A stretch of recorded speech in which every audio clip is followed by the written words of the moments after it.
세상에서 가장 큰 범죄는 누군가에게서 희망을 빼앗는 것이다 라고 하는 말이 있습니다. 단테가 쓴 신곡에 보면 지옥편이 있습니다. 그 지옥의 입구에는 그런 글귀가 적혀 있는 것을 보게 됩니다. 여기 들어오는 너희는 온갖 희망을 버릴지니. 그러니까 희망이 없는 곳, 소망이 없는 그곳이 곧 지옥이다라고 하는 그런 말씀이 되는 것입니다. 사람은 희망을, 소망을 갖고 있다면 어떤 어려움도 이겨낼 수가 있습니다. 내가 존재하는 이유, 왜 사는지를 아는 사람은 어떻게 해서라도 살아내는 것이 또한 사람이라는 것입니다. 6.25 한국 전쟁을 만나서 포탄의 집안이 폭삭 나라가 잿더미가 되고 그렇게 고향을 떠나 피난 가는 길에 남편을 잃고 자식 서너 명을 그렇게 품에 안고 또 덜쳐업고 또 짐 보따리를 들고 그렇게 저 부산 앞바다까지 왔습니다. 그 넘실대는 부산 앞바다에서 그래도 자식을 살리겠다고 쓰레기통을 뒤지고 그거 가지고 죽을 만들어서 자식들을 먹이고 온갖 멸시천대 조롱과 미움을 받으면서도 기꺼이 자식들을 키워내는 것이 그 어미의 소원이기에 그 모진 고생을 다 이겨내고 이렇게 시집장가 보내고 살려내는 것을 우리가 보게 됩니다. 이방 여인은 자녀들에게 줄 그 떡을 취하여 개들에게 던짐이 마땅치 않다는 그 예수님의 말씀 앞에서도 물러설 기미를 보이지 않습니다. 그 모욕적인 말 앞에서도 그렇게 말합니다. 주님, 그렇습니다. 하지만 개들도 주인의 상에서 떨어지는 음식을 먹습니다 라고 하면서 그 부스러기 은혜라도 달라고 엎드리는 그 여인을 봅니다. 여인의 말을 들은 주님께서는 여자야, 참으로 내 믿음이 크구나, 네 소원대로 될지라 하시면서 그 여인과 그 딸을 축복하는 그 장면을 우리가 또한 보게 되는 것입니다. 내가 살아야 할 이유? 소망을 가진 사람은 어떤 경우에도 무너지지 않는다는 말입니다.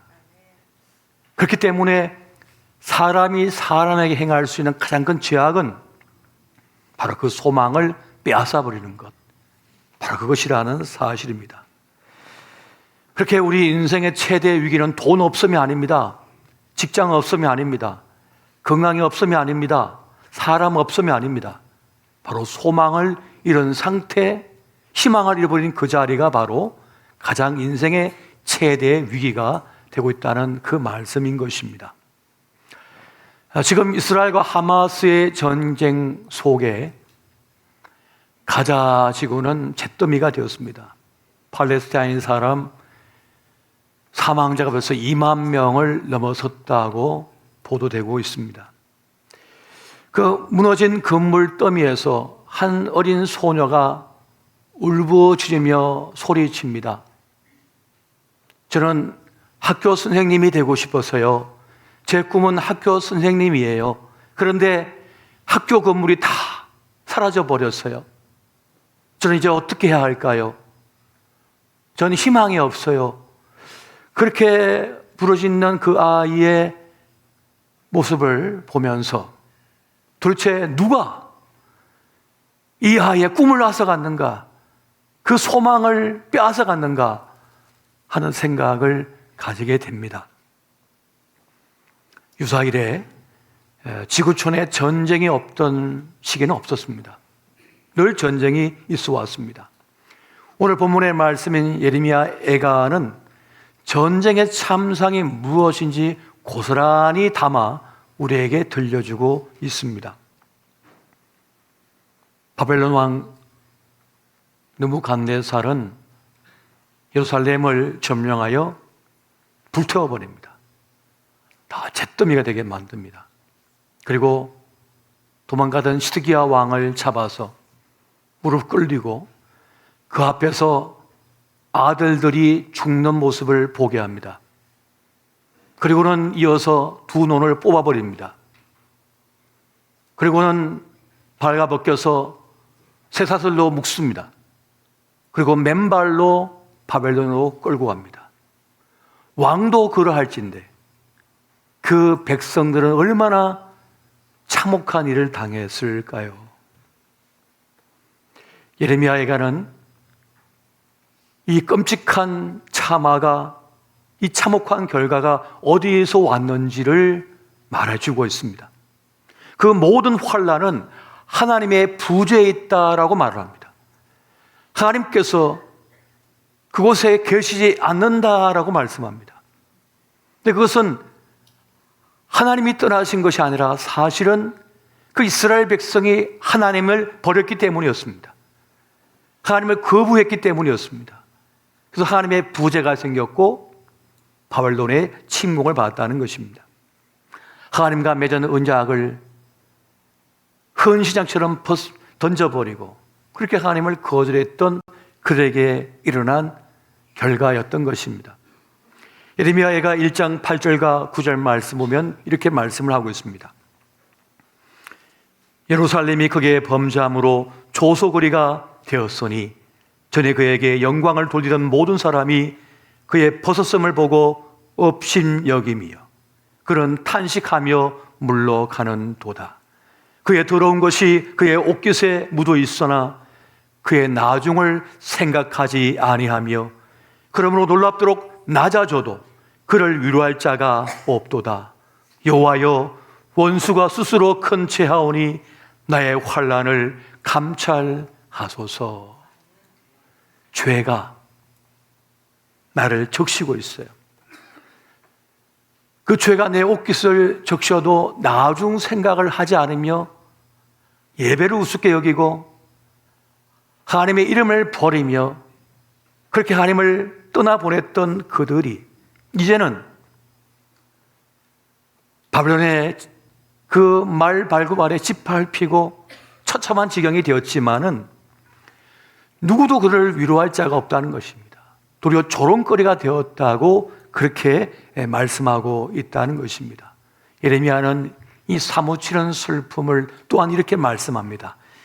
예레미야가 3장 19절과 20절 말씀을 세 번역으로 보면 이렇게 말씀합니다.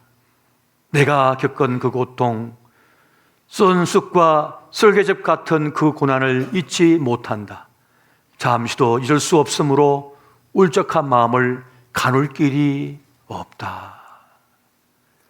그 고통이 얼마나 쓴지 쓸개즙을 입에 머금고 있는 것 같고 쏜 쑥을 머금고 있는 것과 같다는 것이에요. 한순간도 잊을 수가 없다는 겁니다. 그것이 고통에 되어서 이 슬픈 마음을 가눌 길이 없다는 그 고백을 하고 있는 것입니다. 사람이요, 희망을 잃고 소망을 잃어버리면 포기하는 자리까지 가게 됩니다. 자기 인생을 포기하겠다고 포기 선언을 하게 되는 것입니다. 더 이상 살고 싶지 않다고 말을 하는 거예요. 최근에 여러 가정들이 세상을 등졌다고 하는 보도를 우리가 보고 있습니다. 도무지 감당할 수 없는 무게가 주어지면요, 젊어도 소용없습니다. 공부 많이 했어도 소용없습니다. 좋은 차를 탔어도 소용없습니다. 건물을 갖고 있어도 소용없어요.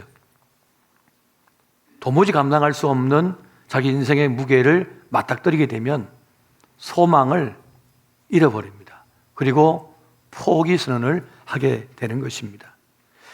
이 땅의 교회는 그들의 마음을 조금이나마 가볍게 해주고 또 그들을 위로하고 그들을 살려내기 위하여 그렇게 부름을 받은 것입니다. 이것이 교회의 사명이며 이것이 바로 교회의 책무가 되는 것입니다. 존재 이유가 되는 것인 것입니다. 우리가 이 성탄의 때에 이것을 결코 잊지 말아야 하겠습니다. 예레미야는 말을 합니다. 모든 것을 잃고 포기한 그 상태, 절망의 자리에 있어도 우리는 소망이 있다라고 말을 하고 있습니다. 예레미야 애가 3장 24절에서 26절 말씀 우리 같이 한번 보겠습니다. 자, 시작. 내 심령에 이르기를 여호와는 나의 기업이시니 그러므로 내가 그를 바라리라 하도다. 기다리는 자들에게나 구하는 영혼들에게 여호와는 선하시도다. 사람이 여호와의 구원을 바라고 잠잠히 기다림이 좋도다. 아멘. 여호와는 우리의 기업이시니 우리는 주님의 은혜 속에 있으며 주님은 결코 우리를 버리지 아니하시니 우리는 다시 주님 앞에 엎드려 구원을 구해야 된다고 지금 말씀하고 있습니다. 문제보다 크신 하나님, 우리가 당한 이 아픔보다 크신 하나님이 계시니 하나님을 바라라라고 잠잠히 기다리라라고 말씀해 주고 있는 것입니다. 문제보다 크신 하나님이 계심을 믿으시기 바랍니다. 주님을 믿고 신뢰한 사람은 무너지지 않아요. 쓰러지지 않는 것입니다. 언제나 문제는 우리 자신입니다. 나의 믿음 없음이, 나의 인내하지 못함이, 나의 자만과 교만이, 이것이 문제가 되는 거예요. 이것이 항상 문제가 되어서 하나님을 잃어버리고 하나님의 부재를 경험하게 된다는 사실입니다. 나를 내려놓고 자기를 부인하고 주님을 바라볼 수 있어야 된다는 사실입니다. 바로 이 성탄 시즌이야말로 우리가 전적으로 나를 내려놓고 주님을 바라봐야 할 중요한 때임을 여러분 기억하시기 바랍니다. 오늘 예레미야는 이것을 우리에게 지금 말씀하고 있는 것이에요. 예레미야는 바벨론 포로로 끌려가는 그 백성들에게 하나님의 메시지가 당도했다고 하면서 하나님의 말씀을 들려줍니다. 예레미야 29장 4절부터 7절까지 말씀 우리 한 절씩 보시고 마지막 절은 같이 한번 보겠습니다. 만군의 여호와 이스라엘의 하나님께서 예루살렘에서 바벨론으로 사로잡혀 가게 한 모든 포로에게 이와 같이 말씀하시니라. 너희는 집을 짓고 거기에 살며 텃밭을 만들고 그 열매를 먹으라. 아내를 맞이하여 자녀를 낳으며 너희 아들이 아내를 맞이하며 너희 딸이 남편을 맞아 그들로 자녀를 낳게 하여 너희가 거기에서 번성하고 주들지 아니하게 하라. 너희는 내가 사로잡혀 가게 한 그 성읍의 평안을 구하고 그를 위하여 여호와께 기도하라. 이는 그 성읍이 평안함으로 너희도 평안할 것입니다. 아멘. 모든 희망과 소망을 잃고 끌려가는 그 백성들에게 예레미야를 통하여 하나님께서 주시는 메시지인 것입니다. 왜 바벨론 왕 느부갓네살은 시드기야 왕의 두 눈을 뽑아버렸습니까? 왜 그 전에 아들들의 죽음을 보게 했습니까?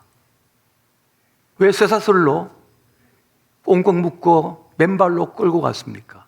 왜 그 많은 백성들을 끌고 갔습니까? 소망을 잃게 하기 위함인 것이에요. 일제시대 때 일제는 우리를 창시개명시켰습니다. 이름을 바꿔버렸습니다. 조선말을 쓰지 못하게 만들어버렸습니다. 조선인들이 입는 흰 옷을 입지 못하게 했습니다. 흰 옷을 입고 나가면 먹물을 뿌려가지고 새카맣게 씌워버렸습니다. 왜 그렇습니까? 민족의 정기를 말살시키려고 했던 거죠. 소망, 희망을 꺾기 위한 작업이었던 것이에요. 그렇게 이 백성들을 끌고 갔던 것입니다. 그런데 오늘 하나님께서는 예레미야를 통하여 말씀을 주고 계시는 거예요. 너희가 포로로 끌려가거든 집을 지어라. 텃밭을 갖고 오라. 경작을 하라. 나무를 심어라. 아들, 딸을 결혼시켜라. 자손을 번성케 하라. 왜? 다시 돌아올 것이니. 다시 돌아올 것이니 포기하지 말고 절망하지 말고 똑같이 살아라라고 지금 말씀을 주고 있다는 것이에요. 아무리 악을 골짜기, 죽음의 골짜기에 입구에 서 있다 할지라도 그 골짜기를 기쁨의 골짜기로 바꾸신 하나님이 계심을 믿으시기 바랍니다. 세상 사람들은 끝났다, 소망 없다 라고 진단을 내리고 말을 하고 있다 할지라도 하나님의 사람들은 뭡니까? 하나님 말씀이 아니기 때문에 그걸 믿지 않는 거예요. 하나님 말씀만이 진리이기 때문에 그 말씀을 붙들고 사는 것입니다. 그 말씀의 사람 되시기를 예수 이름으로 축원드립니다. 하나님의 사람은 그러한 사람들이라는 것입니다. 우리가 아무리 힘겨운 때를 살아도 소망을 잃지 않을 이유는 어디 있습니까? 바로 소망의 근거가 되시는, 뿌리가 되시는 바로 주님이 우리를 사랑하시기 때문임을 명심하시기 바랍니다.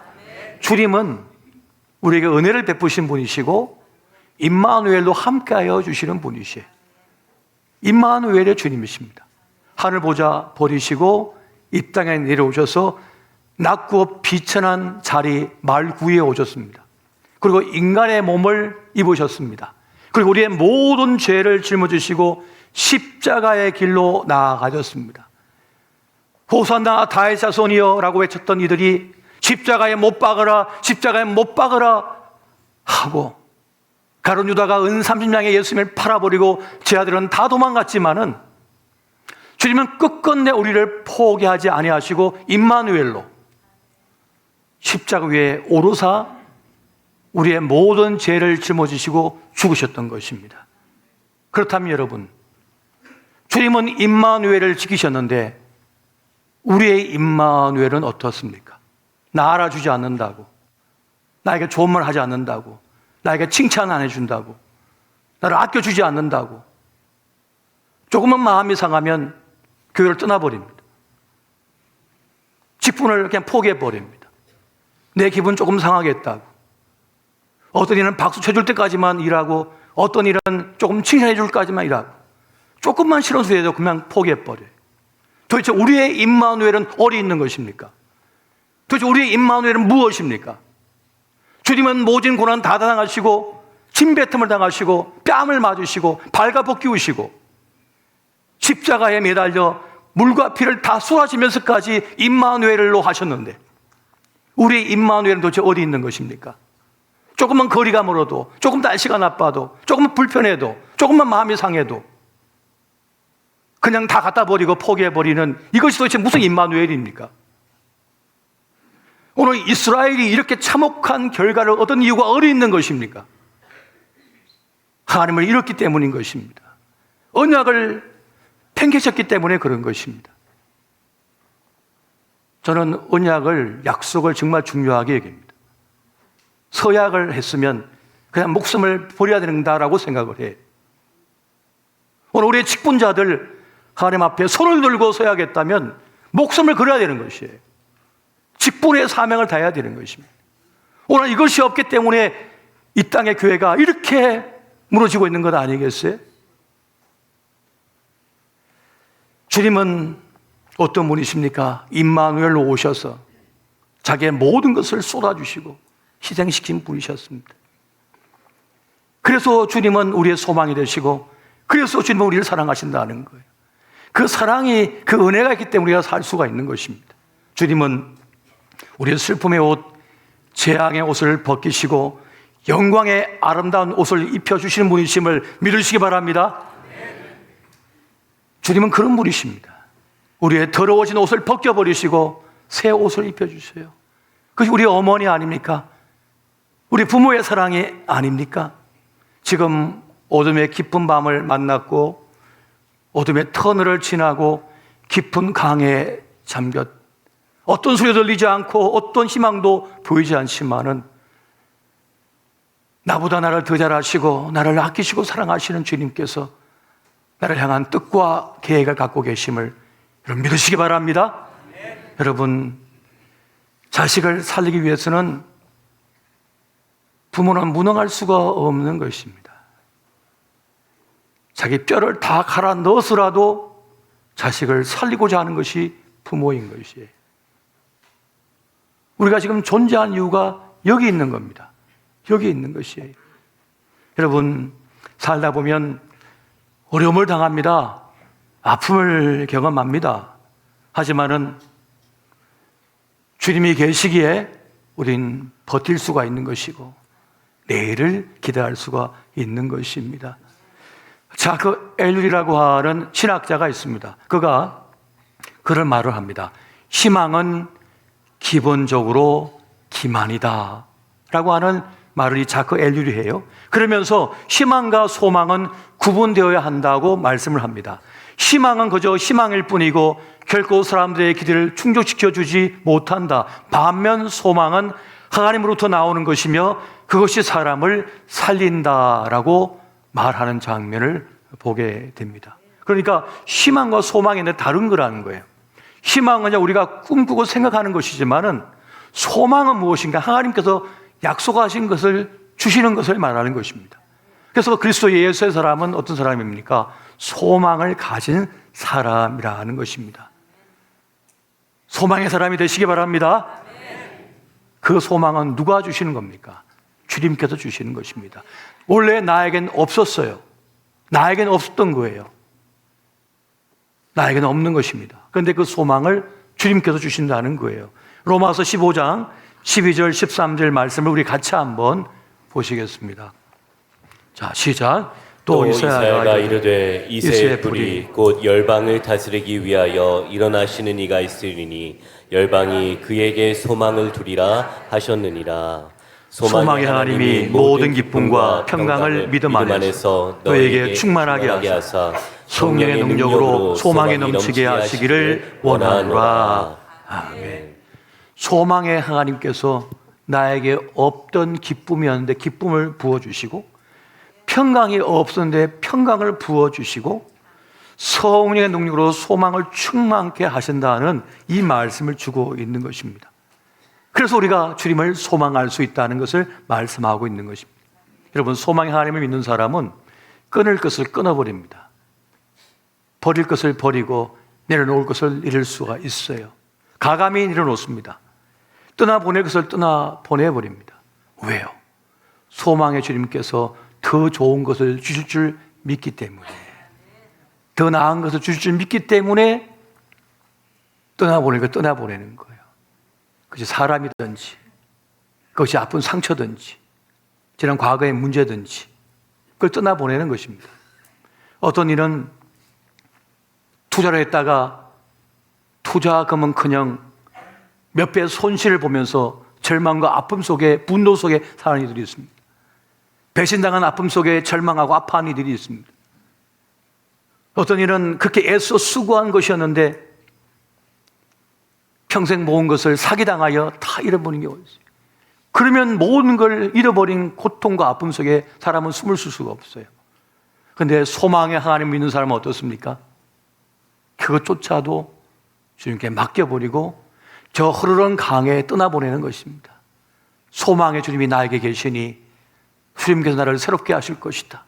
새로운 만남을 주실 것이고 새로운 기회를 주실 것이고 새로운 은혜를 베풀어 주실 것이다 라고 하는 믿음으로 나아간다는 사실이에요. 그렇게 소망을 가진 사람은 헛된 거, 허망한 거, 그런 것을 다 벗어버리는 그런 삶의 길에 들을 수가 있다는 것입니다. 그렇게 소망의 사람, 하나님의 사람은 내적인 힘이 있는 사람들인 것이에요. 눈물이 변하여 기쁨의 춤이 되게 하신 하나님을 믿기 때문에 우리는 다시 일어설 수가 있다는 사실입니다. 여러분, 하나님은 없던 것을 있게 하시는 분이십니다. 무에서 유를 창조하는 분이십니다. 그분이 바로 우리 하나님이신 것이에요. 여러분, 사람에 대한 실망을 경험한 분이 계시다면은 이제는 하나님을 더 소망하는 기회로 삼으시기 바랍니다. 기도의 기회로 삼으시기 바랍니다. 그렇게 소망이 있는 사람에게 나타나는 현상은 뭐냐면 나도 모를 평안이 나에게 찾아오기 시작하는 거예요. 지금쯤이면 쓰러져 엎어져서 죽은 사람처럼 돼야 되는데 멀쩡한 거예요. 살아내는 거예요. 그것이 어떻게 가능한 것입니까? 하나님으로부터 오는 은혜로 인하여, 평강으로 인하여 자신감이 생겨버렸어요. 어찌하든지 하나님은 나를 살게 하실 것이다, 살려내어 주실 것이다 라고 하는 믿음을 가지고 살아가는 것입니다. 저도 지난 세월 살아오면서 또 지금도 마찬가지입니다만 어떤 문제를 만들고 어떤 상황이 닥치고 어떤 부족한 일들이 생겨도 믿는 구석이 있어요. 하나님이십니다.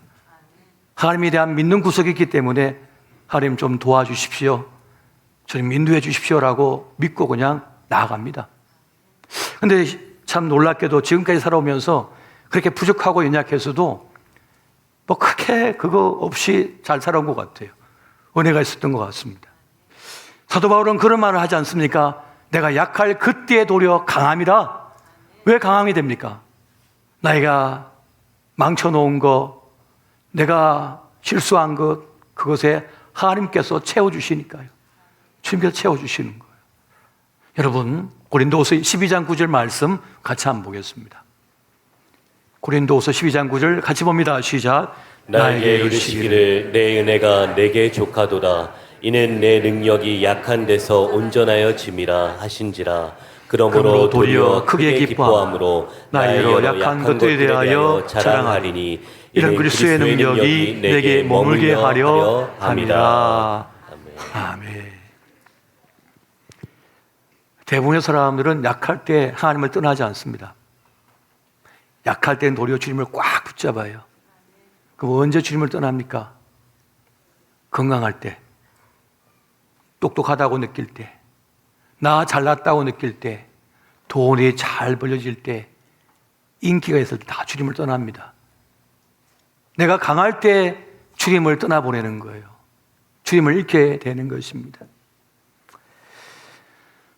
그런데 약할 때는, 연약할 때는요, 부족하기 때문에 더 주님을 의지하고 더 주님을 붙들어요.